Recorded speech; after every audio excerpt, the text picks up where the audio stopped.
إن الحمد لله نحمده ونستعينه ونستغفره ونعوذ بالله من شرور أنفسنا وسيئات أعمالنا. من يهده الله فلا مضل له ومن يضلل فلا هادي له، وأشهد أن لا إله إلا الله وحده لا شريك له، وأشهد أن محمدا عبده ورسوله. يا أيها الذين آمنوا اتقوا الله حق تقاته ولا تموتن إلا وأنتم مسلمون. يا أيها الناس اتقوا ربكم الذي خلقكم من نفس واحدة وخلق منها زوجها وبث منهما رجالا كثيرا ونساء، واتقوا الله الذي تساءلون به والأرحام إن الله كان عليكم رقيبا. يا أيها الذين آمنوا اتقوا الله وقولوا قولا سديدا يصلح لكم أعمالكم ويغفر لكم ذنوبكم، ومن يطع الله ورسوله فقد فاز فوزا عظيما.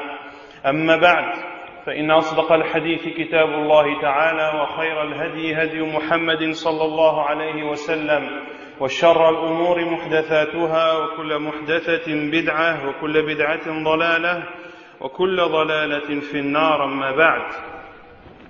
Donc le sujet du cours d'aujourd'hui porte, comme cela vous a été indiqué, sur le juste milieu. L'islam, la religion du juste milieu.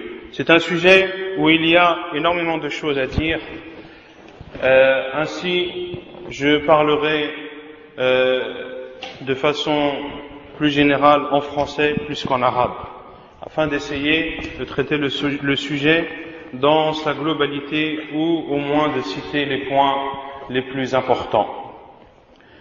Le juste milieu, la religion du juste milieu. Tout d'abord, avant d'expliquer cela, la religion du juste milieu, d'être entre les deux extrêmes, est une parole qui est vraie.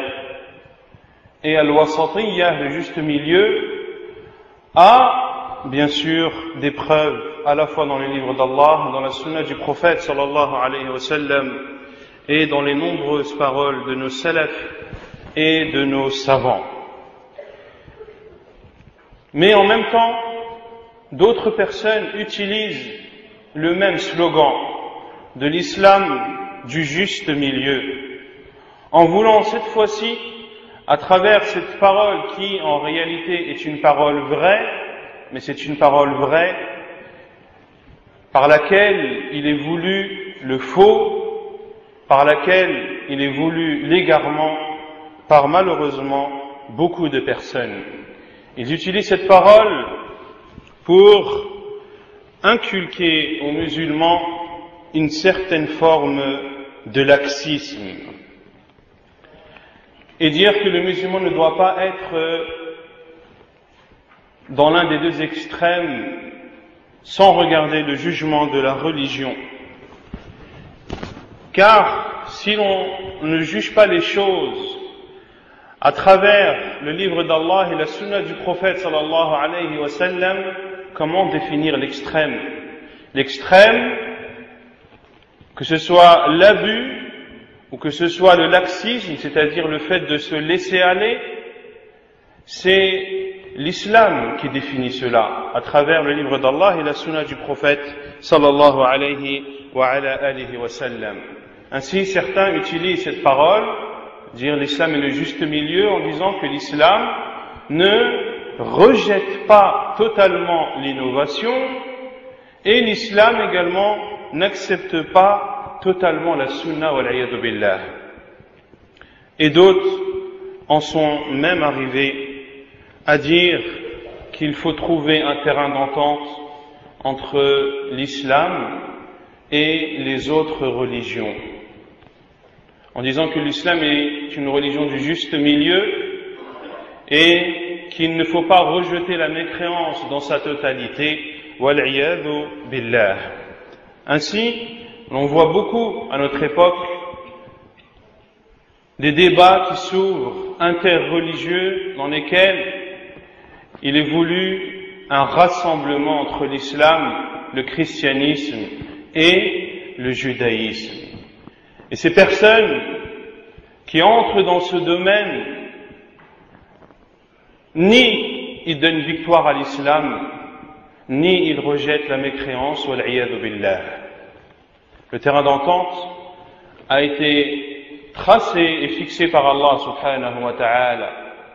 قل يا أهل الكتاب تعالوا إلى كلمة سواء بيننا وبينكم ألا نعبد إلا الله ولا نشرك به شيئا ولا يتخذ بعضنا بعضا أربابا من دون الله فإن تولوا فقولوا اشهدوا بأننا مسلمون. Ô vous les gens du livre, venez à une parole commune entre nous et vous. Quelle est cette parole? ألا نعبد إلا الله. De n'adorer qu'Allah subhanahu wa ta'ala seul sans ne rien lui associer. Et de ne pas prendre de divinité en dehors d'Allah. Et de ne pas nous prendre les uns les autres des divinités en dehors d'Allah.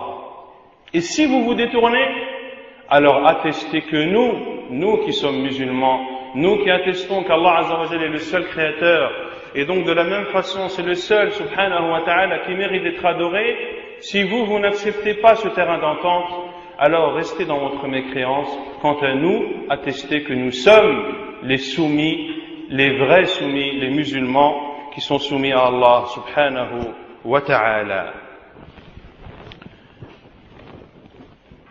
Ainsi, de dire que le juste milieu c'est d'être entre les deux extrêmes sans prendre en compte le jugement de la religion est une erreur, car certains pourraient considérer un extrême alors que l'islam le considère comme la vérité même. Certains considèrent l'extrême comme étant l'unicité, de n'adorer qu'une seule et même divinité, et ils considèrent l'autre extrême qui est d'avoir plusieurs divinités, et ils essaient de trouver entre les deux un juste milieu. De prendre Allah Azza wa Jal comme unique divinité n'est pas un extrême, c'est la vérité même. Ainsi, Cheikh Al-Uthaymin rahimahullah a été questionné sur le juste milieu. Quelles sont les règles qui le régissent? Et parmi sa réponse, il a dit rahimahullah: والوسط الضابط فيه ما جاءت به الشريعة ما جاءت به الشريعة فهو وسط وما خالف الشريعة فليس بوسط بل هو مائل إما للإفراط وإما إلى التفريط. Il a été questionné rahimahullah sur le juste milieu, quel est-il, quelles sont les règles qui le régissent, et il a répondu rahimahullah que le juste milieu c'est ce qu'a apporté l'islam. Ce qu'a apporté l'islam est le juste milieu. Et ce qui contredit l'islam ne fait en aucun cas partie du juste milieu. Bien au contraire, ce qui ne fait pas partie de l'islam entre dans un des deux extrêmes, soit dans l'abus, soit dans le laxisme. Et la communauté musulmane est la communauté du juste milieu. Et c'est Allah subhanahu wa ta'ala qui atteste de cela. كذلك جعلناكم أمة وسطا لتكونوا شهداء على الناس ويكون الرسول عليكم شهيدا. Et c'est ainsi que nous avons fait de vous une communauté juste, afin que vous soyez les témoins contre les gens et afin que le prophète soit témoin contre vous. Allah subhanahu wa ta'ala a fait de cette communauté la communauté du juste milieu. Et la communauté du juste milieu, c'est celle qui est juste et c'est bien sûr la meilleure. Ainsi, Allah subhanahu wa ta'ala a choisi cette communauté comme étant la communauté qui témoignera contre les gens. Contre qui cette communauté témoignera? Le jour du jugement, lorsqu'Allah subhanahu wa ta'ala questionnera à la fois les prophètes s'ils ont transmis le message d'Allah, et il questionnera également les peuples des prophètes. فَلَنَسْأَلَنَّ الَّذِينَ أُرْسِلَ إِلَيْهِمْ وَلَنَسْأَلَنَّ الْمُرْسَلِينَ. Nous questionnerons certainement ceux à qui nous les avons envoyés, c'est-à-dire les peuples, et nous questionnerons également les envoyés. Ainsi, chaque prophète sera questionné, et chaque peuple sera questionné. Et bien sûr, les peuples qui n'ont pas suivi leur prophète diront ou nieront le fait que leur prophète a transmis le message. Ainsi Allah Azza wa Jal dira au prophète: qui pourra attester de la véracité? Malgré qu'Allah subhanahu wa ta'ala, bien sûr, n'a nul besoin du témoignage de quiconque. Allah azza wa jal suffit comme témoin. Et les prophètes diront, c'est Muhammad et sa communauté. Et le prophète sallallahu alayhi wa sallam témoignera que les prophètes et envoyés d'Allah ont transmis le message de la meilleure des façons comme il se doit. Et également, la communauté musulmane attestera et témoignera que les prophètes effectivement ont transmis leur message. Comment est-ce que la communauté de Muhammad sallallahu alayhi wa sallam, qui est la dernière, pourra attester que les prophètes ont transmis leur message? Bien sûr, cela à travers les informations que nous a transmises Allah subhanahu wa ta'ala dans son noble livre. Allah azza wa jalla nous a cité l'histoire des prophètes de Nuh, de Moussa, de Ibrahim, de Isa, des autres prophètes de Hud, de Salih, etc. Et Allah azza wa jalla nous a décrit comment ces peuples ont renié les prophètes et comment ils leur ont porté atteinte. Ceci sera la preuve sur laquelle se basera la communauté de Muhammad sallallahu alayhi wa sallam. Et le Coran, comme vous le savez tous, ce n'est autre que la parole d'Allah subhanahu wa ta'ala. Et cette religion, l'islam, la religion du juste milieu, Allah azza wa jalla l'a choisie comme étant la seule religion qu'il a agréée azza wa jalla. Et c'est une religion qu'il a complétée et parachevée subhanahu wa ta'ala. Al-yawma akmaltu lakum dinakum wa atmamtu alaykum ni'mati wa raditu lakum al-islam dina. Aujourd'hui, j'ai parachevé pour vous la religion et je vous ai comblé de bienfaits et j'ai agréé pour vous comme religion l'islam. Inna ad-dina 'inda Allah al-islam. La religion chez Allah, c'est l'islam. Et il dit subhanahu wa ta'ala, wa man yabtaghi ghayra al-islam dinan falan yuqbala minh. Et celui qui prend pour autre religion l'islam, rien ne sera accepté de lui.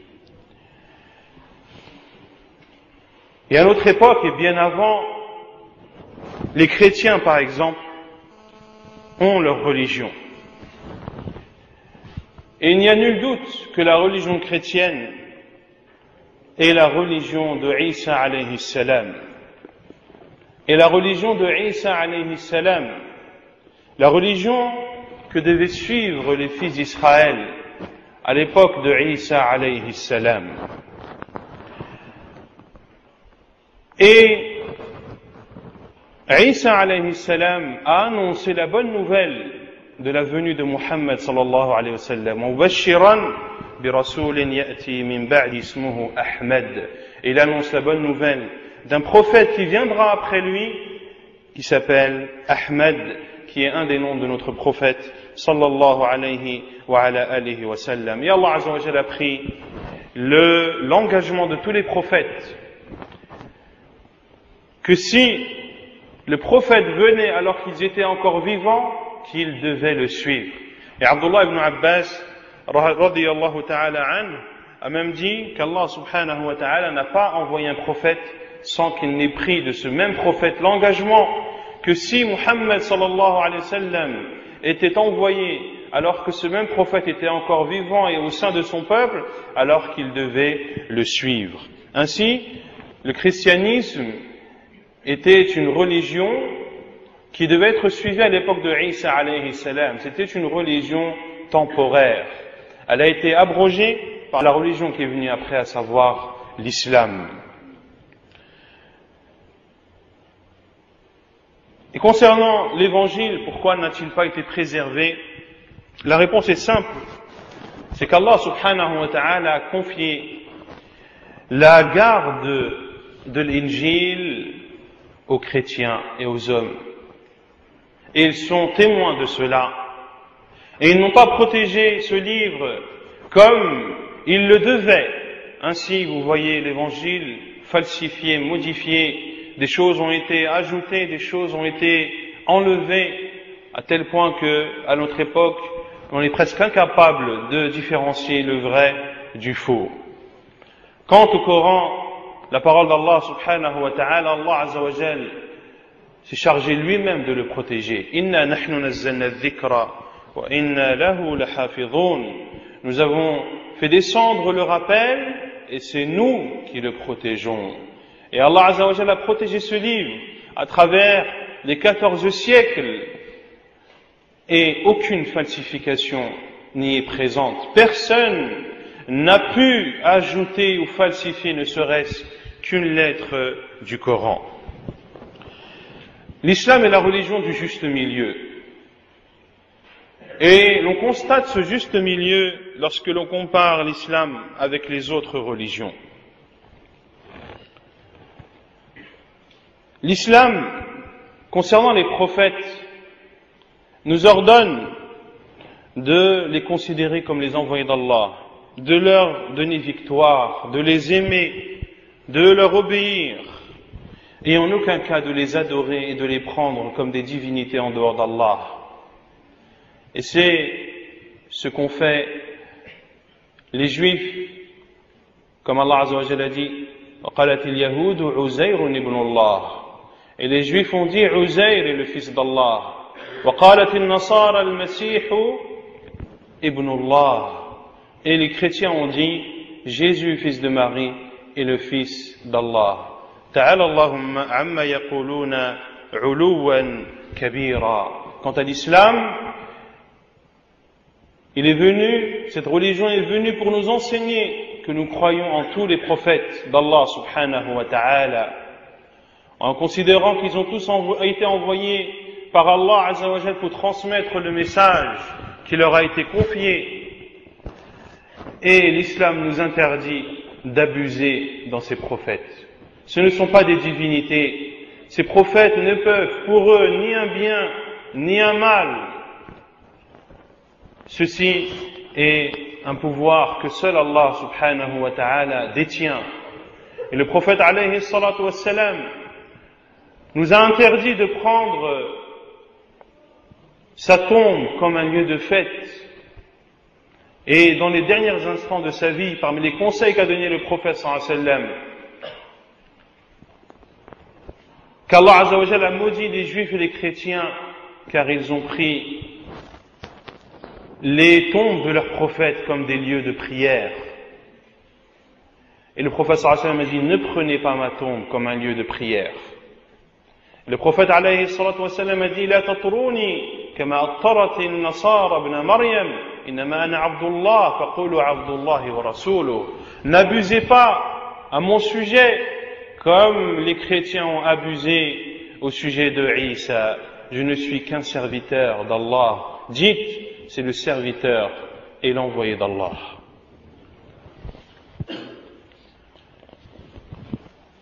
Également, l'islam nous ordonne de respecter nos savants, de leur donner la valeur et la place qui est la leur. Mais l'islam nous enseigne également que tout être humain, hormis le prophète sallallahu alayhi wa sallam, est amené à faire des erreurs et que nous pouvons prendre la parole des savants comme nous pouvons la rejeter lorsqu'elle contredit le livre d'Allah et la sunna du prophète sallallahu alayhi wa sallam. Et quant aux autres religions comme le christianisme, eh bien comme Allah azza wa jalla l'a dit, ittakhadhu ahbarahum wa ruhbanahum arbaba min dunillah. Ils ont pris leurs rabbins et leurs prêtres comme des divinités en dehors d'Allah. Et Adi ibn Hatim radiyallahu anhu a dit au prophète sallallahu alayhi wa sallam, ô envoyé d'Allah, ils les ont adorés. Et le prophète alayhi salatu wa sallam a dit, ma abaduhum, ils ne les ont pas adorés. Walakin ahallu lahum al-haram fa'ata'uhum wa harramu alayhim al-halal fa'ata'uhum. Ils ne les ont pas adorés, c'est-à-dire ces rabbins et ces prêtres, mais le prophète sallallahu alayhi wa sallam a dit, mais ces rabbins et ces prêtres leur ont autorisé des choses qu'Allah a interdites et leur ont interdit des choses qu'Allah a autorisées. Également, l'islam est la religion du juste milieu dans la croyance vis-à-vis des autres religions. Les Juifs décrivent Allah subhanahu wa ta'ala en lui donnant des qualificatifs de créature, des qualificatifs qui sont un défaut pour les êtres humains. Lorsqu'ils ont dit « Nahnu huwa faqirun wa nahnu aghniya », lorsqu'ils ont dit, parlant d'Allah azza wa jal, qu'il est pauvre et que nous sommes les riches, ou lorsqu'ils ont dit « Yadullahi maghlula », la main d'Allah est retournée, ou lorsqu'ils ont dit qu'Allah subhanahu wa ta'ala s'est fatigué dans la création des cieux et de la terre, et ainsi qu'il s'est reposé le samedi. Ta'ala Allahu amma yaquluna 'uluwan kabira. Et quant aux chrétiens, ils ont donné à Allah les caractéristiques des êtres humains, ou ils ont donné à des êtres humains des caractéristiques qui sont propres à Allah, comme le fait de créer, le fait de donner la pourvoyance, le fait de pardonner et de donner et d'accorder la miséricorde. Quant à l'islam, bien sûr, il nous enseigne qu'Allah subhanahu wa ta'ala est le seul créateur. Il n'a ni associé, rien ne lui est équivalent subhanahu wa ta'ala, rien ne lui ressemble. C'est le Seigneur des mondes, rien ne lui ressemble subhanahu wa ta'ala. Il est le créateur de toutes choses et toutes choses en dehors de lui, et serviteur d'Allah azza wa jal, qu'il le veuille ou qu'il ne le veuille pas, qu'il le veuille ou qu'il ne le veuille pas. Allah azza wa jal a dit: In kullu man fi as-samawati wal ardi illa ati ar-rahmani 'abda laqad ahsahum wa 'addahum 'adda wa kulluhum atihi yawm al-qiyamati farda. Et le terme ibad se divise en deux. Il y a les serviteurs d'Allah, ceux qui se sont soumis à lui azza wa jal dans l'adoration, et il y a les serviteurs d'Allah dans le sens de ceux qui sont sous l'égide d'Allah subhanahu wa ta'ala, sous l'autorité d'Allah, qui sont ses esclaves dans le sens propre du terme. Pour cela qu'Allah azza wa jal a dit: et tout ce qu'il y a dans les cieux et dans la terre viendra vers le tout miséricordieux comme un serviteur. Allah les a dénombrés et comptés, et tous viendront tout seuls le jour du jugement. L'islam, le juste milieu concernant Isa alayhi salam. On a parlé du juste milieu de l'islam vis-à-vis des prophètes, mais de façon plus particulière Isa alayhi salam. Isa alayhi salam, que les Juifs ont qualifié d'enfant d'adultère, wal-'iyadhu billah. Et ils ont qualifié Maryam alayha salam comme étant une prostituée. Allah azza wa jalla dit: wa qawlihim ala Maryam buhtanan 'azima. Et leur parole sur Maryam d'un immense mensonge. Et les chrétiens, à l'inverse, sont venus et ont élevé Isa alayhi salam au-dessus de la place qui est la sienne, en disant Inna Allah huwa al-Masih ibn Maryam, en disant parfois qu'Allah c'est Isa ibn Maryam wal-'iyadhu billah, et en disant parfois que Isa est le fils d'Allah subhanahu wa ta'ala. Quant à l'islam, Allah azza wa jalla dit dans Surat al-Ma'idah, lorsqu'il s'est adressé à Isa alayhi salam: أأنت قلت للناس اتخذوني وأمي إلهين من دون الله قال سبحانك ما يكون لي أن أقول ما ليس لي بعلم إن كنت قلته فقد علمته تعلم ما في نفسي ولا أعلم ما في نفسك. Allah Azza wa Jalla dit à Isa alayhi salam selon le sens: est-ce toi qui as dit aux gens de me prendre moi et ma mère comme une divinité? Et Isa alayhi salam a répondu: Subhanak, que tu sois purifié. Il ne m'appartient pas de dire ce que je ne sais pas. Et si je l'avais dit, tu l'aurais su. Et Allah Azza wa Jalla dit: ما المسيح ابن مريم إلا رسول قد خلت من قبله الرسل وأمه صديقة. Isa alayhi salam, le Messie, fils de Marie, n'est qu'un prophète qui a été précédé d'autres prophètes, et sa mère était une véridique.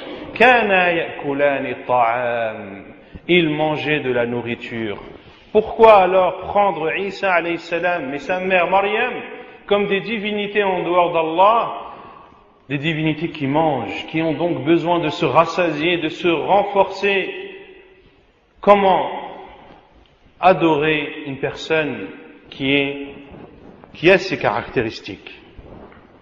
Et Isa alayhi salam a appelé son peuple à adorer Allah Azza wa Jal seul, comme le dit Allah Azza wa Jal, وَإِذْ قَالَ عِيسَى ابْنُ مَرْيَمَ يَا بَنِي إِسْرَائِيلَ إِنِّي رَسُولُ اللَّهِ إِلَيْكُمْ. Et lorsque Isa, fils de Marie, a dit: ô fils d'Israël, je suis le prophète d'Allah pour vous. L'islam également est le juste milieu dans la loi du talion. Les juifs qui considèrent que la loi du talion doit être appliquée quelles que soient les circonstances. Et les chrétiens qui disent qu'il faut pardonner quelles que soient les circonstances.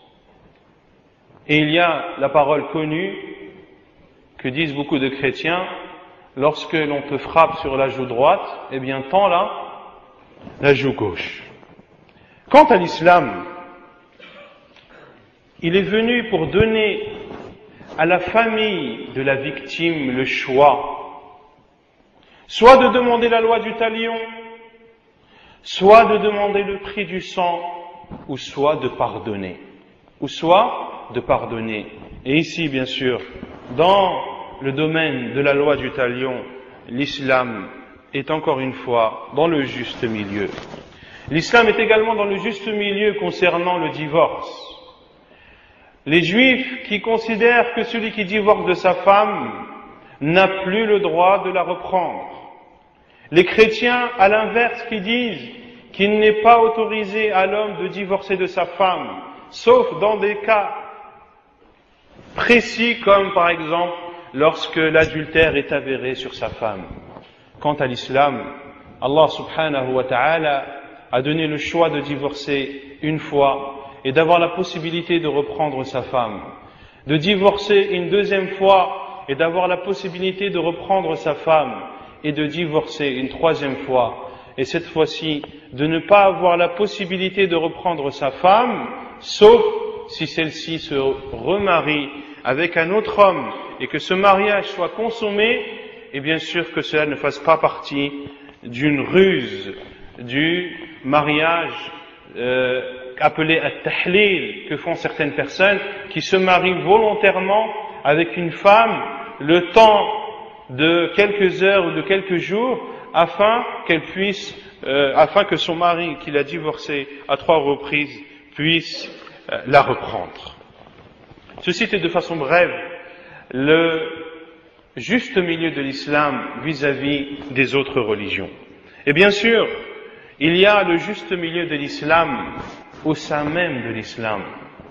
Ce sont les gens de la sunna, ceux qui se sont conformés au livre d'Allah et à la sunna du prophète sallallahu alayhi wa ala alihi wa sallam, ceux qui ont suivi la compréhension de nos pieux prédécesseurs. Ce sont eux qui sont dans la vérité, dans le juste milieu, au milieu de toutes ces sectes qui sont apparues dans l'islam tout au long de ces siècles. Les gens de la sunna sont dans le juste milieu, bien sûr, dans la croyance, notamment dans la croyance à Allah Azza wa Jal, à ses noms et à ses attributs.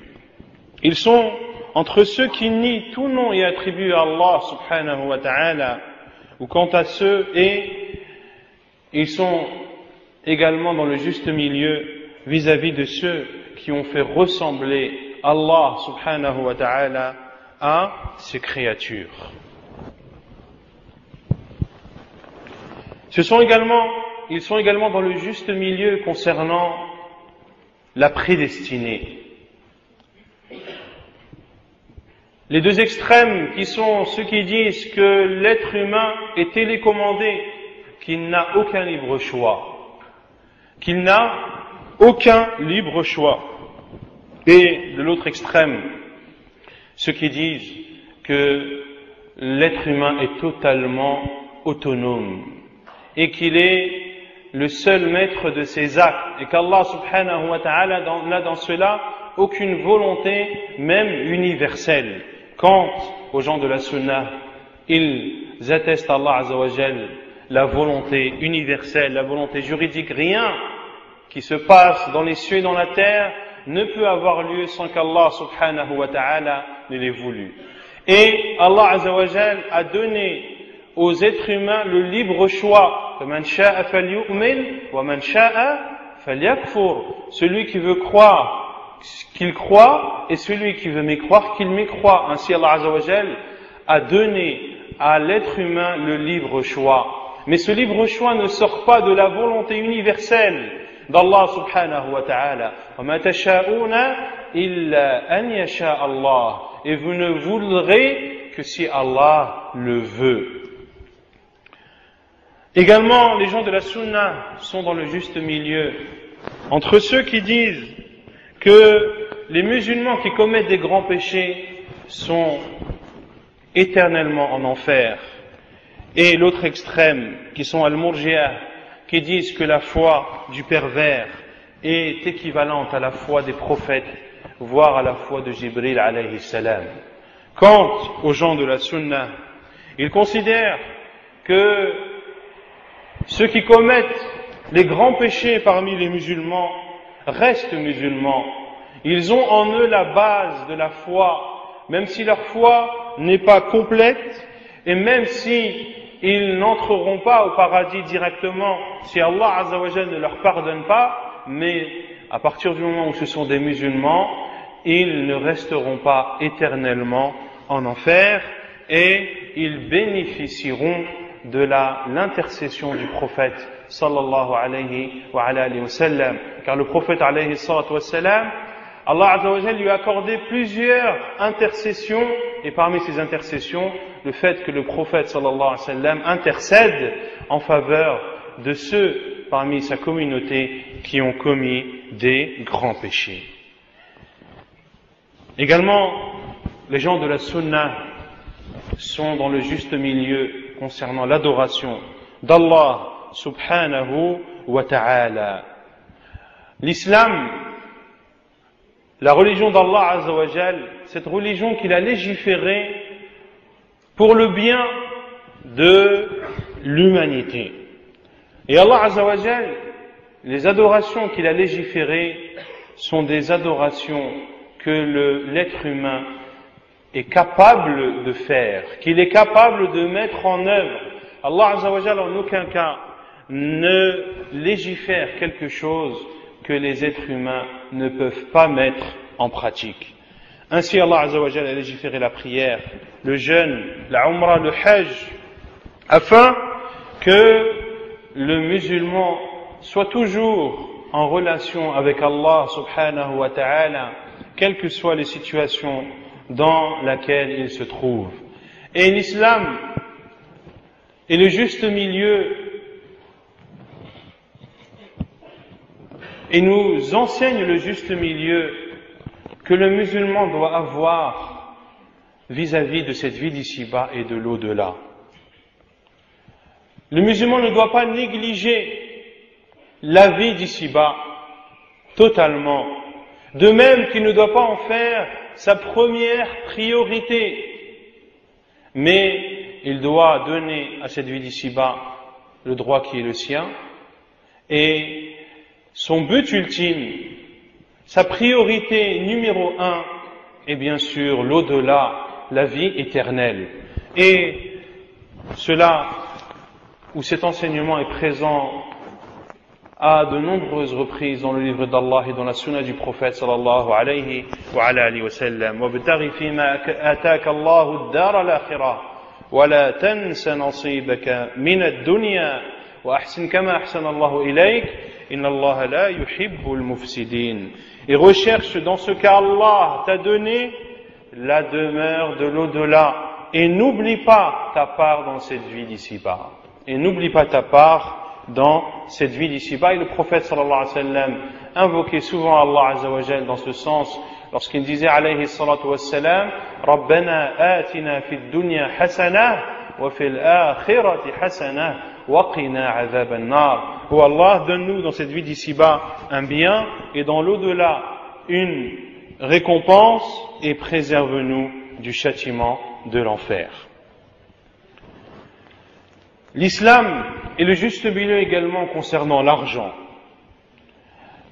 L'islam ne vient pas ôter les biens de la personne, de même qu'elle ne lui accorde pas entièrement, mais il y a dans les biens de chacun la part d'Allah subhanahu wa ta'ala. Et l'islam est venu pour faire en sorte que le riche puisse profiter de sa richesse, mais le riche vit dans une société où il y a aussi des pauvres. Il doit ainsi participer au bonheur de chacun. Ainsi l'islam est venu pour prendre du riche une part de son argent qui sera donnée aux pauvres. Et c'est, entre autres, l'un des enseignements qu'a dit le prophète sallallahu alayhi wa sallam à Mu'adh ibn Jabal, lorsqu'il l'a envoyé au Yémen, et informe-les qu'Allah leur a rendu obligatoire une aumône qui est prise de leurs riches et qui est reversée à leurs pauvres. L'islam est une religion du juste milieu dans l'adoration. Le musulman ne doit pas abuser dans l'adoration d'Allah subhanahu wa ta'ala, mais il doit trouver dans cette adoration le juste milieu.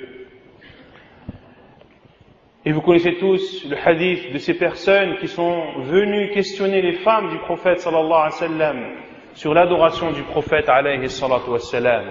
Et lorsqu'ils ont été informés de cela, ils ont trouvé que l'adoration du prophète sallallahu alayhi wa sallam n'était pas conséquente, n'était pas importante. Ils ont trouvé qu'elle était peu. Et l'un d'eux a dit, quant à moi, je prierai sans dormir.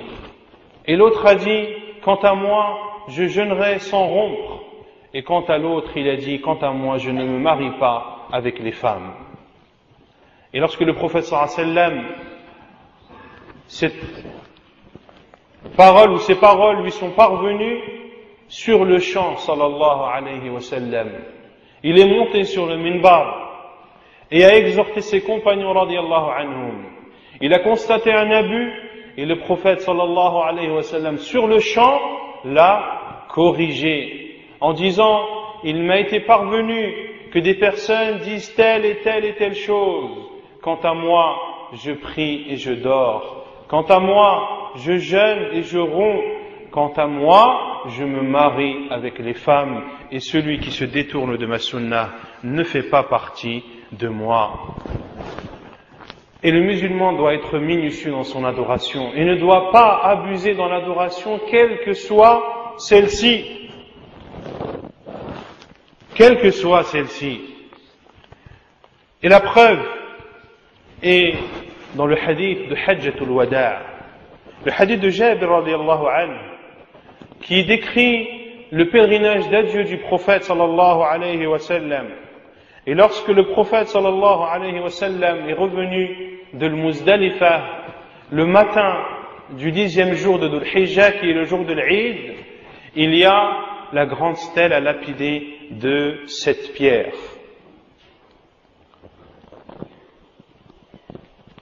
Et les pierres ont été prises pour le prophète sallallahu alayhi wa sallam, et le prophète sallallahu alayhi wa sallam a jeté la première, et lorsqu'il a jeté la première, il a dit bimithli hadhihi farmu iyyakum wal ghulu fa innama ahlaka man kana qablakum al ghulu. Jetez une pierre semblable à celle-ci et prenez garde à l'abus, car ceux qui vous ont précédés ont péri à cause de leur abus. Même dans la taille de la pierre que l'on jette pour lapider les stèles, pour celui qui accomplit le pèlerinage, eh bien le musulman ne doit pas abuser dans cette pierre qu'il choisit. Elle doit être de la même taille que nous a enseigné le prophète sallallahu alayhi wa alihi wa sallam. Ainsi, le Coran nous éduque au juste milieu. Et la sunna du prophète sallallahu alayhi wa sallam nous éduque à emprunter la voie du juste milieu, et ainsi étaient nos pieux prédécesseurs. Le juste milieu dans la croyance, le juste milieu dans les adorations, le juste milieu dans les jugements, le juste milieu dans les transactions. Et l'islam est une religion qui est applicable en tout lieu et à toute époque. Et celui qui met en pratique la religion d'Allah subhanahu wa ta'ala sera toujours dans le juste milieu, quelle que soit l'époque dans laquelle il vit et quelle que soit la terre dans laquelle il vit.